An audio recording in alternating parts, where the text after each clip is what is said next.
नमस्कार मित्रांनो, स्वागत आहे तुमचं आताच्या ब्रेकिंग न्यूजमध्ये। मित्रांनो, राज्य सरकारी महावितरण कंपनीच्या वीज दर कपातीला महाराष्ट्र वीज नियामक आयोगानं बुधवारी स्थगिती दिली। मोठ्या दर कपातीमुळे महसुलाचं गणित बिघडण्याच्या शक्यतेनं महावितरणनं आयोगामध्ये दाखल केलेल्या याचिकेनंतर महिनाभरासाठी ही स्थगिती देण्यात आली आहे। वीज कंपन्यांच्या दरांची दर 5 वर्षांनी निश्चिती होत असते।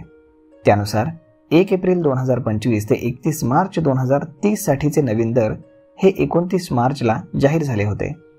त्यामध्ये निव्वळ वीज दराचा विचार केल्यास लघुदाब किरकोळ श्रेणी म्हणजेच घरगुती ग्राहकांसाठी 4 श्रेणी मिळून सरासरी ₹2.08 प्रति युनिट म्हणजेच 15.56% दर कपात ही करण्यात आली होती।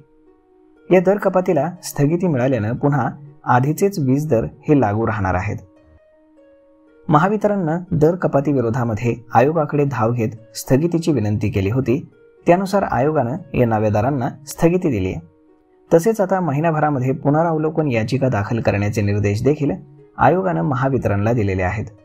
या याचिकेमध्ये महावितरणकडून महसुली गरजेनुसार नवीन दरांचा प्रस्ताव आयोगाकडे सादर होण्याची शक्यता आहे। त्यानंतर आयोग नवीन दर जाहीर करेल अशी शक्यता सूत्रांनी वर्तवली आहे। याबाबत महावितरणशी संपर्क साधला असता या घडामोडींना दुजोरा मिळाला आहे, मात्र अधिकृत प्रतिक्रियेसाठी सगळ्यांनीच नकार दिला। संपूर्ण राज्यामध्ये 2,75,00,000 अधिक ग्राहकांना वीज पुरवणारी महावितरण कंपनी अनेक वर्षांपासून तोट्यात आहे। प्रामुख्यानं कृषी ग्राहकांकडून वीज देयक वसुलीचं प्रमाण हे अत्यल्प असल्यानं हा तोटा वाढतोय।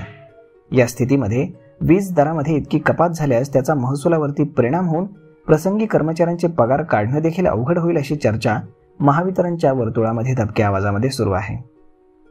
तर मग मित्रांनो, अशा पद्धतीनं महावितरणची जी वीज दर कपात होणार होती तर ती आता होणार नाहीये आणि सर्वसामान्य ग्राहकांना मात्र याचा फटका बसणार आहे।